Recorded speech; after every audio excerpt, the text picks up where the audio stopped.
अस्सलाम वालेकुम। दोस्तों आईबीए ने जो सिलेबस दिया है स्क्रीनिंग टेस्ट के लिए उसको 3 सेक्शंस में डिवाइड किया गया है, जिसमें एक सेक्शन इंग्लिश का है जिस पे 40 मार्क्स हैं। और जिन कैंडिडेट्स का ये सेक्शन अच्छा हो जाता है तो चांसेस हैं कि वो 60-70 मार्क्स हासिल कर लेंगे।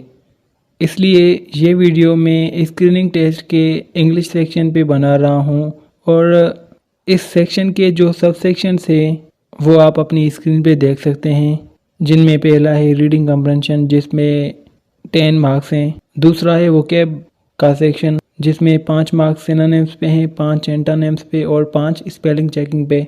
और फिर 15 मार्क्स ग्रामर के सेक्शन पे हैं जिसमें 5 मार्क्स जो हैं वो एरर डिटेक्शन पे हैं, 5 प्रीपोजिशंस के एमसीक्यूज़ होंगे और 5 सेंटेंस स्ट्रक्चर के एमसीक्यूज़ होंगे। तो इस वीडियो में हम ये सारे सब सेक्शंस डिस्कस करेंगे और इन सब सेक्शंस के लिए जो मटेरियल मैंने इस्तेमाल किया है वो आईबीए के पास पेपर से ही लिया है और इससे हो सकता है कि कुछ क्वेश्चंस जो पहले आईबीए वालों ने दिए हैं वो फिर से भी इस टेस्ट में दे दें। तो जो आपको क्वेश्चन पेपर दिया जाएगा उसके इंग्लिश सेक्शन में सबसे पहले शुरू में आपको रीडिंग कम्प्रहेंशन की एक्सरसाइज सॉल्व करनी होगी और हम वीडियो में भी पहले वही एक्सरसाइज सॉल्व करेंगे। उसके बाद सेक्शन वाइज दूसरे सब सेक्शंस को भी सॉल्व करेंगे। सो जो रीडिंग कम्प्रहेंशन में इस वीडियो में इस्तेमाल करने जा रहा हूँ वो भी आईबीए के पास पेपर्स में से ही उठाई गई है। तो चलिए वीडियो को करते हैं स्टार्ट। लेकिन उससे पहले अगर आपने हमारा चैनल सब्सक्राइब नहीं किया तो सब्सक्राइब कर दें। अभी तक नहीं किया ना, तो चलें कर दें सब्सक्राइब और बेल आइकन को ऑन कर दें ताकि आपको ऐसे वीडियोस की नोटिफिकेशंस मिलते रहें। So let's look at the first subsection of English which is reading comprehension. Reading comprehension में क्या होता है कि आपको एक पैसेज या स्टोरी दी जाती है, आपको उस पैसेज या स्टोरी को बहुत ही ध्यान से पढ़ना होता है क्योंकि उसी पैसेज में से आपसे क्वेश्चंस किए जाते हैं जिनको आपने आंसर करना होता है। तो इसलिए रीडिंग कम्प्रहेंशन का जो मेन पार्ट है वो पैसेज की रीडिंग करना है, उसको समझना है, क्योंकि अगर आप समझेंगे नहीं तो आप क्वेश्चंस को सही से आंसर नहीं कर पाएंगे। इसीलिए इस वीडियो में भी हम पहले पैसेज को पढ़ेंगे, उसके बाद क्वेश्चंस को आंसर करेंगे। तो चलिए करते हैं स्टार्ट। अब ये जो रीडिंग कम्प्रहेंशन है ये थोड़ी डायलॉग बेस्ड है। चलें देखते हैं कि डायलॉग बेस्ड रीडिंग कम्प्रहेंशन कैसे होती है। फर्स्ट ऑफ ऑल हम इसको पढ़ेंगे, उसके बाद पूछे गए क्वेश्चंस को आंसर करेंगे। नाज़रुद्दीन once had an old boat which he used to ferry people across the river. One day he was taking a university professor to the other side. "What is the square root of 9?" asked the professor. "I don't know," answered Nazaruddin. "How do you spell elephant?" asked the professor. "I have no idea," replied Nazaruddin. "Didn't you study anything at school?" demanded the professor, surprised. "No," said Nazaruddin. "Then you wasted half your life," said the professor. Nazaruddin was silent for a little while. Then he said, "Can you swim?" "No," said the professor. "Then you wasted all of your life," said Nazaruddin. "We are sinking." तो ये dialogue based कम्प्रहेंशन या reading कम्प्रहेंशन ऐसे होती है। इसमें कुछ dialogues आपने जैसे एक प्रोफेसर और नाज़रुद्दीन के दरमियान देखे, इसको आप पास करके पढ़ के समझ के फिर आगे क्वेश्चन वाले सेक्शन तक प्ले कर सकते हैं। तो पहले आप इसको पास करें, इसको समझें, उसके बाद आप इसको प्ले करें। तो हम अब बढ़ते हैं क्वेश्चंस की तरफ जो क्वेश्चंस इस पैसेज में से निकाले गए हैं। उनमें से जो पहला क्वेश्चन है वो है what was Nazruddin's job? Option A university professor, option B ferryman, option C जज। नाज़रुद्दीन की क्या जॉब थी, उसका क्या पैशन था, मतलब कौन सा काम करता था वो। अब आपने अगर रीडिंग कम्प्रहेंशन को सही से समझा है तो आप यूनिवर्सिटी प्रोफेसर पे मतलब क्या ऑप्शन चूज़ नहीं करेंगे या जज भी नहीं करेंगे, क्योंकि he is ferryman by his profession और ये इस पैसेज में भी लिखा हुआ है। So option B is correct. Nazruddin's job is ferryman। Second question जो है वो है what kind of question did the professor ask him first. Option A है language question, option B history question, option C a math question. अब पूछ रहा है कि जो प्रोफेसर था जिसको वो नदी की दूसरी साइड लेके जा रहा था, उसने नाज़रुद्दीन से कौन सा सवाल किया, यानी कि कौन सा क्वेश्चन किया। तो ऑप्शन ए है लैंग्वेज क्वेश्चन, दूसरा है हिस्ट्री क्वेश्चन, तीसरा है मैथ क्वेश्चन। तो ऑप्शन सी करेक्ट है, उसने मैथ का ही क्वेश्चन पूछा था, जहाँ पे वो उससे पूछ रहा था ना कि what is the square root of 9, तो वो क्वेश्चन बेसिकली मैथ का ही था। तो इसीलिए जो ऑप्शन करेक्ट है वो है C a math question. Third question जो है वो है what kind of question did he ask second. Third question के ऑप्शंस आपकी स्क्रीन पे हैं। ऑप्शन ए है a language question, option B a history question, option C a math question. तो सेकंड जो क्वेश्चन उसने पूछा था वो था लैंग्वेज का। A language question is the right option. Option A is correct for the third question. Fourth question is why didn't Nazruddin know any of the answers. Options हैं, option A है he was a history professor, option B he never studied at school, option C he couldn't swim. So इनमें से जो correct option है वो है option B, क्योंकि जो नाज़रुद्दीन था उसने कभी स्कूल मतलब कि वो उसने कभी कुछ पढ़ा ही नहीं था, तो इसलिए वो उन मतलब क्वेश्चंस को आंसर नहीं कर पाया। So he never studied at school is the right option. Option B is correct for this question. Fifth and last question of this comprehension or reading comprehension exercise is which man was probably able to swim? Option A Nazaruddin, option B the professor, option D C none of them। अब जो last में reading कम्प्रेंशन का sentence था उसमें वो नाज़रुद्दीन था, वो उसने बोला कि then you wasted all of your life we are sinking. तो वहाँ पे नाज़रुद्दीन इसको बोल रहा था कि हम डूब रहे हैं। इसका मतलब कि जो नाज़रुद्दीन था वो स्विमर था, उसको स्विमिंग आती थी, प्रोफेसर को नहीं आती थी। सो इसका जो इस क्वेश्चन का जो करेक्ट ऑप्शन है वो है option A Nazruddin. Nazruddin was probably able to swim. Option A is correct. So ये 5 क्वेश्चंस थे रीडिंग कम्प्रेंशन के जो हमने सॉल्व किए। अब हम वोकेबलरी वाले सेक्शन की जानिब बढ़ेंगे। अगेन जो वोकेब वाला सेक्शन है वो डिवाइडेड है 3 सेक्शंस में। एक सेक्शन है उसका सिनोनिम, एंटोनिम और स्पेल चेकिंग, और ये 3 सेक्शंस जो हैं हर एक पे 5 मार्क्स हैं, यानी कि हर एक क्वेश्चन के लिए आपको हर एक सेक्शन के लिए आपको 5 क्वेश्चंस हल करने होंगे। ठीक है, तो पहला जो है वो है सिनोनिम का पोर्शन। तो हम पहले सिनोनिम देखेंगे। इस सेक्शन के लिए जो पहला क्वेश्चन है वो है A mouse scuttled across the floor। अब जब आप टेस्ट सॉल्व करते हैं तो आपके पास 4 ऑप्शंस होते हैं। उन 4 ऑप्शंस में से ही कोई एक ऑप्शन सेलेक्ट करना होता है जो अंडरलाइंड वर्ड या हाइलाइटेड वर्ड का सिनोनिम होता है। अब यहाँ पे पूछा जा रहा है कि जो स्कटल्ड है वर्ब है, इसका सिनोनिम क्या है। तो आपने ऑप्शंस में से कोई एक चूज़ करना है जो कि आपको लगता है कि उसका सिनोनिम हो सकता है। ऑप्शंस आपके स्क्रीन पे हैं। Option A rush, option B succumb, option C servile, option D dearth.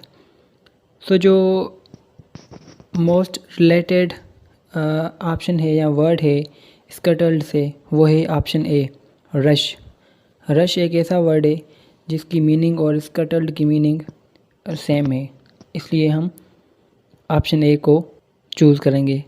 Okay, उसके बाद जो सेकंड क्वेश्चन है वो है we can not give up and succumb the despair. अब यहाँ पे जो सकम है इसका आपने सिनोनिम बताना है। ऑप्शंस आपके पास हैं। Option A hesitate, option B surrender, option C sacrifice, option D semantify. अब जो सकम है, सकम का जो मीनिंग है वो है सरेंडर या गिव अप कर देना, हार मान लेना। तो जो ऑप्शंस में से करीब करीब जिसकी मीनिंग सेम है as compare to the word succumb, वो है surrender, option B. So option B is correct for the question, क्योंकि सकम और सरेंडर एक दूसरे के सिनोनिम्स हैं। ओके, सो थर्ड सेंटेंस जो है वो है Jenny glanced at my new shoes. Options आपके पास हैं। Option A look, option B asked, option C annoyed, option D surprised. अब जो ग्लैंस्ड है, ग्लैंस्ड एक वर्ब है जिसकी मीनिंग है देखना या फिर घूर घूर के किसी चीज़ पे नज़र डालना। तो इसलिए जो ऑप्शन में से करेक्ट ऑप्शन है वो है ऑप्शन ए लुक। ओके, जो चौथा है वो है Salim passed the test with aplomb. अब यहाँ पे आपने एप्लॉम का सिनोनिम बताना है। ऑप्शंस आपके पास हैं, option A self confidence, option B fear, option C anxiousness, option D none. अब जो एप्लॉम्ब है, एप्लॉम्ब की जो मीनिंग है वो है कि फ़ख्र करना या फिर प्राउड होना या फिर किसी चीज़ में यकीन होना। तो यहाँ पे जो मोस्ट अप्रोप्रिएट सिनोनिम है फॉर द वर्ड एप्लॉम्ब वो है option A self confidence. Self confidence is the synonym of aplomb. Okay, जो फिफ्थ है वो है the conference ended with a joint pledge to limit pollution. अब यहाँ पे आपने जो वर्ड प्लेज है, प्लेज का सिनोनिम बताना है और वो सिनोनिम आपने ऑप्शंस में से चूज़ करने हैं। ऑप्शंस आपके सामने हैं। ऑप्शंस में से जो ऑप्शन ए है वो है promise, option B demand, option C platform, option D objective. अब जो प्लेज है, प्लेज का मकसद है किसी चीज़ का अहद करना, वादा करना। तो जो करेक्ट वर्ड है या ऑप्शन है वो है ऑप्शन ए प्रॉमिस, क्योंकि प्लेज और प्रॉमिस की एक ही मीनिंग है, तो इसलिए ये एक दूसरे के सिनोनिम है। So that's why option A is correct for this word. Okay, उसके बाद आते हैं हम एंटोनिम की तरफ। एंटोनिम में भी यही सीन होता है कि आपको एक सेंटेंस दिया जाता है, उस सेंटेंस में एक वर्ड हाईलाइट या फिर अंडरलाइन किया जाता है, फिर आपसे पूछा जाता है कि इस वर्ड का एंटोनिम बताएं, यानी कि इस वर्ड की जो अपोजिट वर्ड है वो सेलेक्ट करें ऑप्शंस में से। ऑप्शंस आपको दिए जाते हैं, उन ऑप्शंस में से ही आपने एंटोनिम सेलेक्ट करना होता है। अब यहाँ पे हम जो 5 क्वेश्चंस सॉल्व करने वाले हैं वो भी ऐसे ही आपने करने हैं। अब इसके लिए जो पहला सेंटेंस है जिसमें वर्ड है उसको हम देखते हैं। सेंटेंस है they had to face a vicious assault last month. अब यहाँ पे जो वर्ड विशियस है, इस विशियस का आपने एंटोनिम बताना है। ऑप्शंस आपके पास हैं। ऑप्शन ए है kindly, option B dangerous, option C unacceptable, option D praiseworthy. अब आपको अगर विशियस की मीनिंग पता होगी तो आप सही से एंटोनिम भी चूज़ कर पाएंगे। अब जो विशियस है, विशियस की मीनिंग है डेंजरस, कोई किसी मतलब कि कोई ख़तरनाक या फिर कोई भयानक हमला।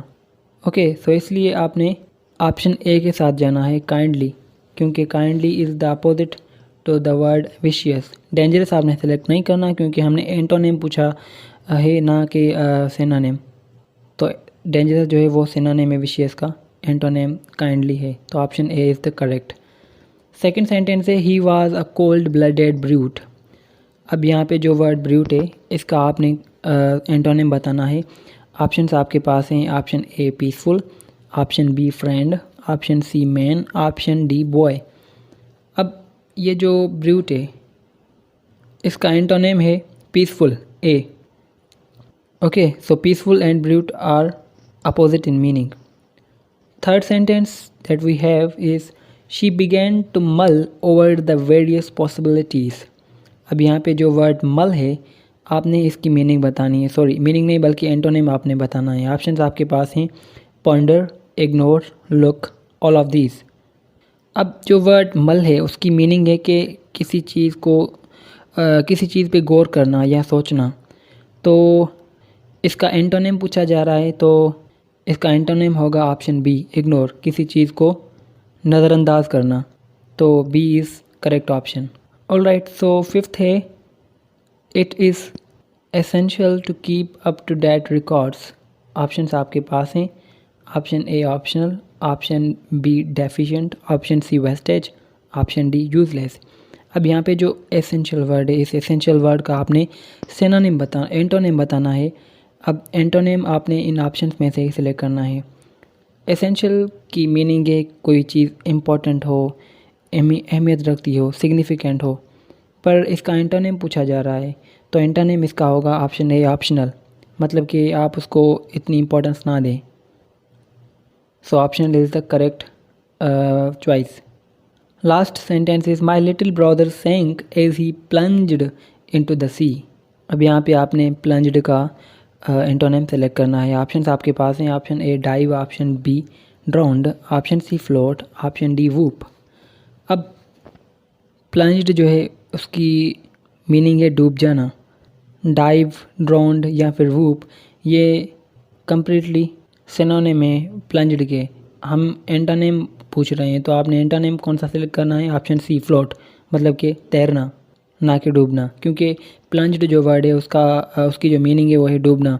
तो डूबने का जो अपोजिट है वो है तैरना। तो तैरना के लिए जो इंग्लिश वर्ड है वो है float. So option C is correct. Float is the antonym of plunged. अब हमारे पास जो तीसरा सबसेक्शन है वोकैबुलरी का वो है स्पेल चेकिंग।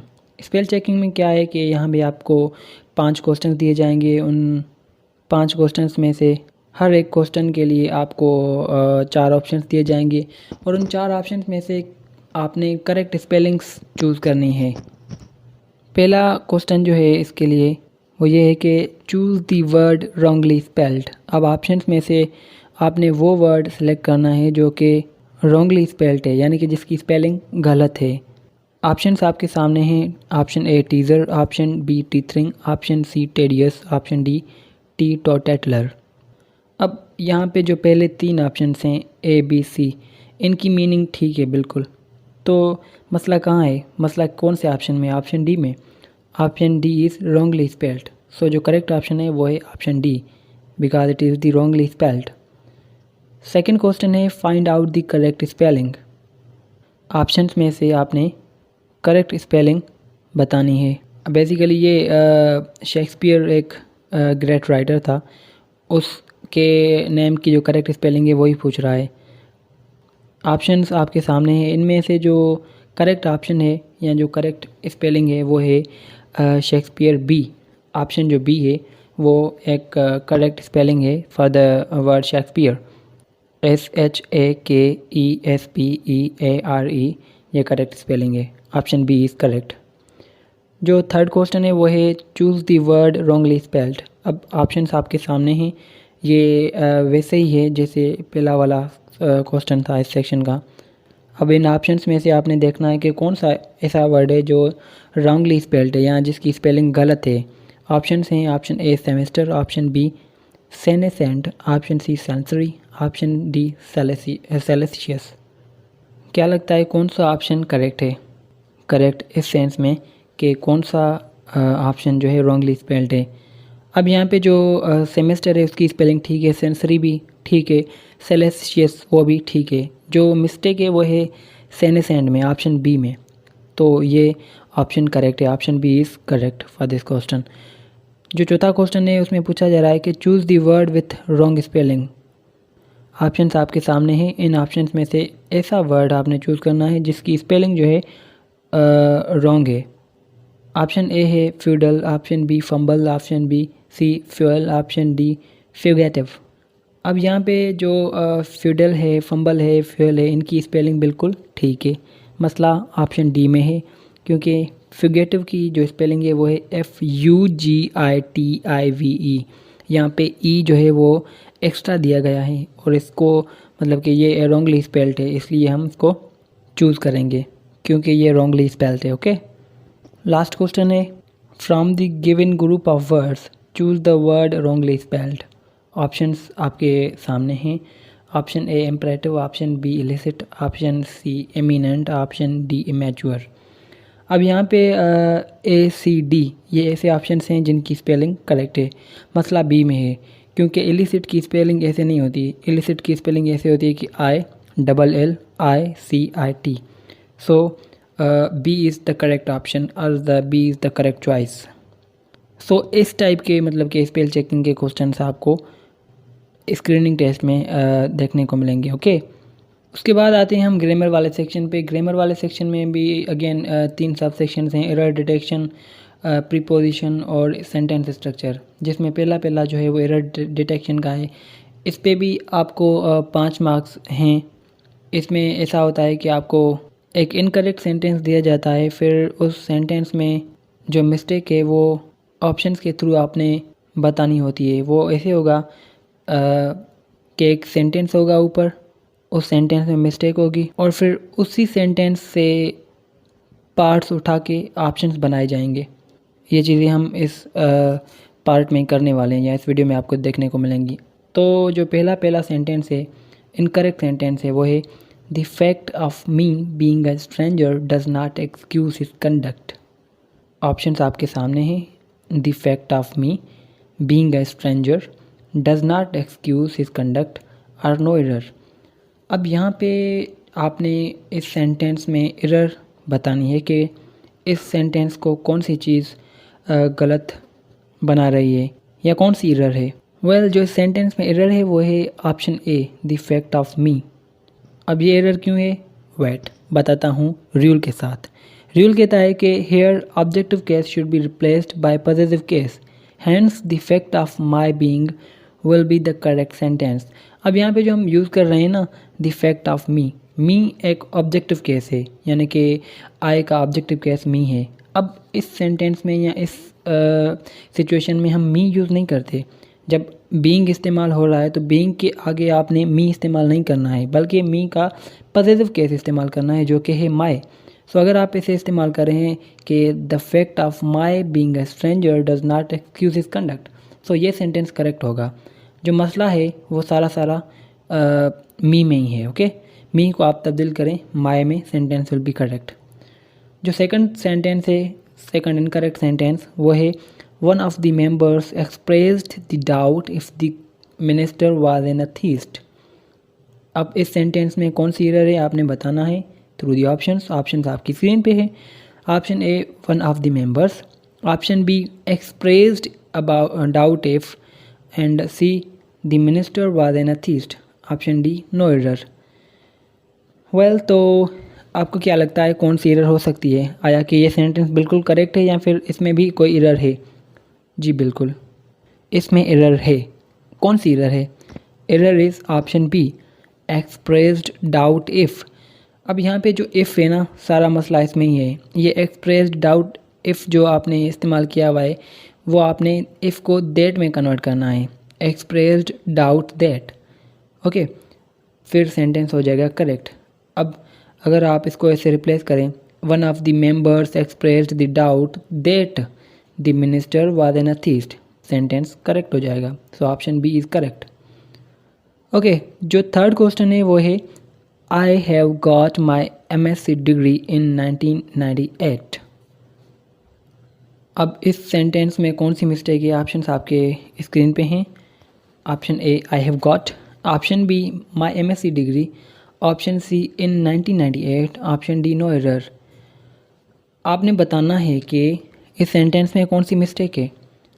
वेल जो मिस्टेक है वो है option A, I have got. इसमें ही बिगाड़े। कौन सा बिगाड़े? वो ये है कि जो हैव है, हमने हैव को रिमूव करना है, हमने लिखना है आई गॉट। 1998 की बात हो रही है, इतना पास्ट है, और आपने जो वर्ब इस्तेमाल किया हुआ है वो है प्रेजेंट परफेक्ट का हैव। तो प्रेजेंट परफेक्ट वर्ब आप पास्ट इवेंट के लिए इस्तेमाल नहीं कर सकते। सो आपने सिंपली इसको रिमूव करना है, सेंटेंस हो जाएगा correct, I got my MSc degree in 1998। चौथा सेंटेंस है do the roses in your garden smell more sweetly then those in hours. अब इस सेंटेंस में कौन सी एरर है? ऑप्शंस आपके पास अगेन स्क्रीन पे हैं। Option A do the roses in your garden smell, option B more sweetly, option C than those in ours, option D no error. अब इसमें ना जो कैंडिडेट्स गलती कर जाते हैं वो करते हैं नो एरर, कि भाई इसमें कोई गलती नहीं है, पर इसमें गलती है। गलती कौन सी है? गलती है ऑप्शन बी मोर स्वीटली। ये मोर स्वीटली नहीं होगा, ये होगा स्वीटर। क्यों? क्योंकि ये दो सिलेबल हैं इस एडजेक्टिव में। अगर ऐसा एडजेक्टिव इधर इस्तेमाल हुआ होता जिसमें 4-5 सिलेबल होते तो फिर आप मोर इस्तेमाल करते, जैसे ब्यूटीफुल, वंडरफुल, ऐसे एडजेक्टिव्स इस्तेमाल हुए होते तो फिर आप उनके आगे मोर इस्तेमाल करते। पर क्योंकि जो स्वीटर है, स्वीट है, ये एक ऐसा एडजेक्टिव है जिसमें आई गेस 2 सिलेबल्स हैं, यानी कि डाईसिलेबिक है, तो इसके आगे हम मोर इस्तेमाल नहीं करेंगे, फिर ओनली एंड ओनली हम इसको स्वीटर करेंगे। सो जो करेक्ट ऑप्शन ऐसे होगा कि do the roses in your garden smell sweeter than those in hours. Okay, more sweetly को स्वीटर कर दें, सेंटेंस हो जाएगा correct. Fifth and last question, sorry incorrect sentence of this section is you can get all the information that you want in this book. अब इस sentence में कौन सी एरर है? अगेन आपके पास ऑप्शंस हैं। ऑप्शन ए है you can get, option B है all the information that you want, option C in this book, option D no error. Error तो है, कौन सी एरर है? एरर है option B, all the information that you want. अब यहाँ पे जो हम दैट इस्तेमाल कर रहे हैं ना, इसकी कोई ज़रूरत नहीं है, दैट को हम रिमूव करेंगे तो फिर सेंटेंस हो जाएगा correct. You can get all the information you want in this book. Okay, so ये थे 5 इनकरेक्ट सेंटेंसेस जिनको हमने करेक्ट किया यूजिंग द रूल। ओके, अब जो लास्ट सबसेक्शन है वो है प्रीपोजिशन और सेंटेंस स्ट्रक्चर का। पहले हम प्रीपोजिशन वाले को देखते हैं। प्रीपोजिशन में आपको एक सेंटेंस दिया जाएगा ऊपर, उस सेंटेंस में आपने जो डैश डैश होगी वहाँ पे कोई भी आपने एक प्रीपोजिशन इस्तेमाल करना है यूजिंग दी ऑप्शंस। ऑप्शंस में से कोई भी आपने एक ऑप्शन चूज़ करके प्रीपोजिशन इस्तेमाल करना है। ऑप्शंस टोटली 4 होते हैं और उन 4 में से कोई एक प्रीपोजिशन आपने इस्तेमाल करना होगा। जो पहला सेंटेंस है वो है I have knowledge dash that particular issue. अब यहाँ पे जो ये स्पेस है या फिर ये जो डॉट्स हैं, इनमें आपने कोई भी एक प्रीपोजिशन इस्तेमाल करना है फ्रॉम दी ऑप्शंस। ऑप्शंस आपके सामने हैं, अबाउट, ऑफ, फॉर और ऑन।